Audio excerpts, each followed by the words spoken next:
That opening riff sneaks in like a sly fox in a henhouse, doesn't it? Suddenly you're air guitaring in traffic, belting out words about a place you might never have set foot in. Sweet Home Alabama. Hell, it's more than a song. It's a southern fever dream wrapped in 3 chords and a Confederate flag controversy. But peel back the layers, and you've got a tale of accidental genius, a polite middle finger to a folk rock icon, and enough twisted trivia to make you question if the South really did rise again, or just stumbled out of bed with a hangover.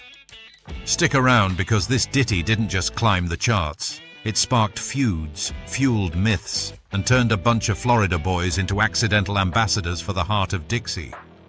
And trust me, the real story's got more curves than an Alabama back road. Let's rewind to the early 70s, when rock was still raw, and bands like Lynyrd Skynyrd were scraping by on grit, cheap beer, and dreams bigger than their amps. These guys weren't born with silver spoons. They were Jacksonville misfits, hammering out their sound in garages that probably smelled like motor oil and rebellion. Ronnie Van Zant, the bare-knuckled poet with a voice like gravel soaked in whiskey, was the ringleader. Gary Rossington on guitar, steady as a heartbeat. And then there's Ed King, the California transplant who showed up like a surfer crashing a barbecue. None of them hailed from Alabama. Hell, Ed was from Glendale, where the biggest southern tradition is probably avocado toast. But fate's a funny bastard, isn't it?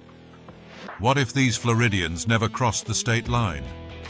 We'd be stuck humming some forgotten tune about gators instead of this eternal earworm.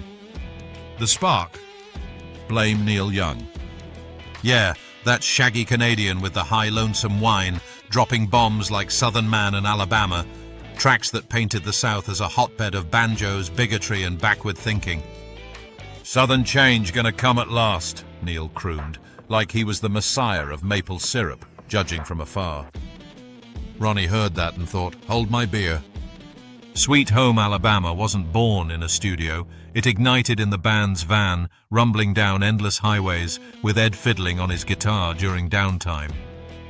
Picture this, Ed strumming that iconic riff, da-da-da-dum, over and over, like a mantra for road-weary souls. Gary jumps in, Ronnie scribbles lyrics on a napkin, and boom, they've got a rebuttal sharper than a switchblade. Well, I heard Mr. Young sing about her. Well, I heard old Neil put her down. Ouch. It's like Ronnie saying, Neil, buddy, stick to your moose and leave our magnolias alone. But here's the twist. There was no real blood feud. Ronnie was a closet Neil fan, strutting on stage in his Tonight's the Night tee like a walking contradiction. Neil even admitted later his tracks were a bit heavy-handed, like firing a shotgun at a mosquito. What if they had duked it out? Imagine a cage match, Neil with his harmonica versus Ronnie's haymaker. Spoiler, the South wins by knockout. Now, unpack that first verse. Big wheels keep on turning, carry me home to see my kin. It's pure homesick poetry, evoking those endless tours where the only constant is the hum of tires on asphalt. But dig deeper. It's a love letter to Muscle Shoals, that Alabama studio hotspot where magic happened. Now Muscle Shoals has got the Swampers, and they've been known to pick a song or two. The Swampers? That's the Muscle Shoals rhythm section. Jimmy Johnson, Roger Hawkins, David Hood, Barry Beckett. Unsung heroes who backed everyone from Aretha to the Stones. Lynyrd Skynyrd cut their teeth there in 70 to 72, laying down demos that got kinked up like a garden hose in transit. They blamed the studio crew at first, nearly sparking a real southern spat, but turns out the tapes played fine if you didn't manhandle them. Obscure nugget. The nickname Swampers came from Leon Russell's producer, who coined it during sessions. Skynyrd immortalized it, turning session cats into legends. Without 'em, no groove, no glory. And get this, what if the Swampers had unionized and gone on strike? Sweet Home Alabama might have sounded like a polka disaster. Fast forward to 73, and the band's got their debut album out, pronounced Lynyrd Skynyrd, with hits like Freebird already flapping wings. But they hold back Sweet Home Alabama for the follow-up. Second helping, like saving the best bourbon for last. Enter Al Cooper, the producer wizard from Bob Dylan's crew, who's got a knack for turning chaos into gold. They track it in Doraville, Georgia, not Alabama, mind you, because Irony's the band's middle name. Ed's riff is the spine, but trivia alert. He dreamt the whole damn thing, note for note, waking up like a rock and roll Nostradamus. Al argues it's in the wrong key, G instead of D, but Ed digs in. It's a southern mystical thing, man. You can't change it. And bam, it sticks, proving sometimes accidents birth masterpieces. Ronnie's laying vocals, can't hear the mix, barks, turn it up to the engineer, and they keep it in. Genius or laziness? You decide. But it adds that raw edge like eavesdropping on a jam session. Then come the backing vocals, and here's where it gets cheeky. Al ropes in Merry Clayton and Clyde King, two powerhouse black singers fresh off Gimme Shelter with the Stones. Merry hears the title and balks. Sweet Home Alabama? Hell no, I'm not singing that. She's thinking segregation, lynch mobs, the whole ugly history. Clyde talks her into it as a protest move, and they belt those Sweet Home Alabama harmonies like vocal velvet. What if they'd walked? The track loses its soulful punch, turns into just another white boy boogie. Instead, it becomes a sly subversion. Black voices lifting a song that defends the South while subtly slapping its sins. And listen close. After I heard Mr. Young sing about her, Al sneaks in a Neil impersonation, humming Southern Man in the background. Deadpan genius, like a producer's Easter egg for the eagle-eared. The album drops in '74, and Sweet Home Alabama launches as the second single, backed by Take Your Time, a deep cut nobody remembers. Drama? Oh yeah. It climbs to number 8 on Billboard, their biggest hit yet, but sparks instant backlash. Folks here in Birmingham, they love the governor and Freak, thinking it's a shout-out to George Wallace, these gregationist bulldog who blocked black students from universities like a human barricade. But wait, those boo-boo-boo ad-libs. That's Ronnie mocking the guy, like a crowd jeering a bad umpire. Now we all did what we could do. Ambiguous as hell, but Ronnie later clarifies, we tried to get Wallace out. The man's no hero. He's a punchline. Watergate line? Watergate does not bother me. Does your conscience bother you? It's a jab at northern hypocrisy. Nixon's scandal versus southern skeletons. Tell the truth indeed. Wallace, ever the opportunist, digs the tune anyway and dubs the band honorary lieutenant colonels in the Alabama State Militia. Ed gets a plaque for his office signed by the Govey himself. Satirical swipe. What if Wallace ran for president on a Skynyrd ticket? Segregation today, Southern rock tomorrow.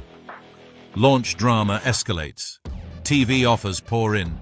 2 rock shows begging for a slot. But the band declines. Too busy touring or too stubborn to sell out.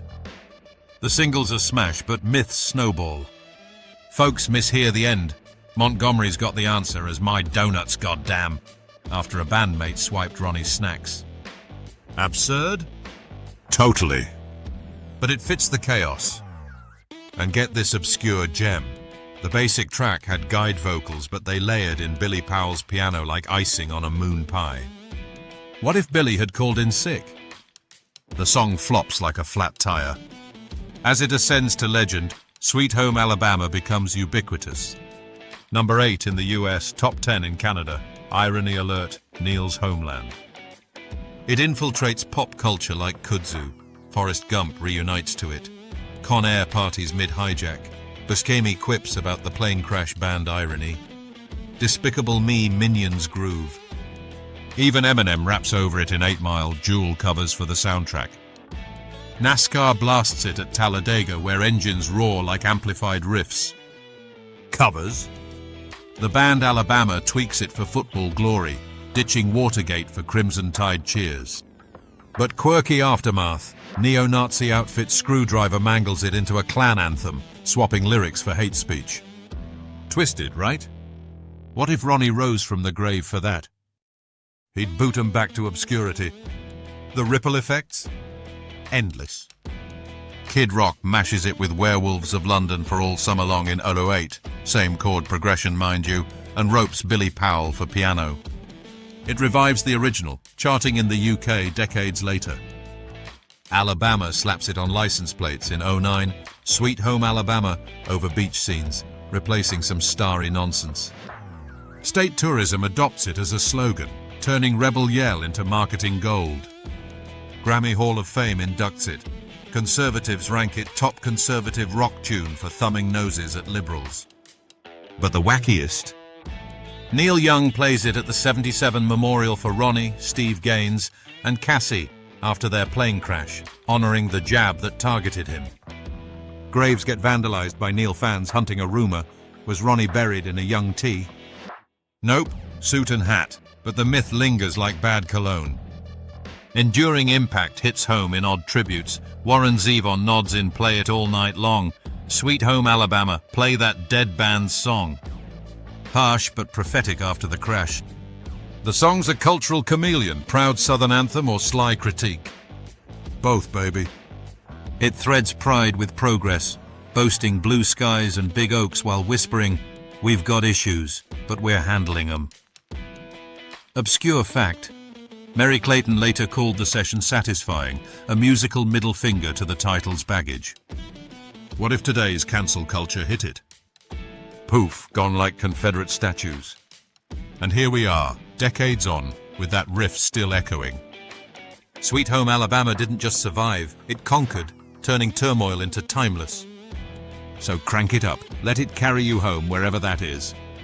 If this yarn tickled your funny bone or unearthed some buried lore, smash that like button, subscribe for more rock revelations from the vault, and drop a comment. What's your wildest Skynyrd story? Until next time, keep the big wheels turning, and remember, a Southern man don't need no one around anyhow. Boo, boo, boo.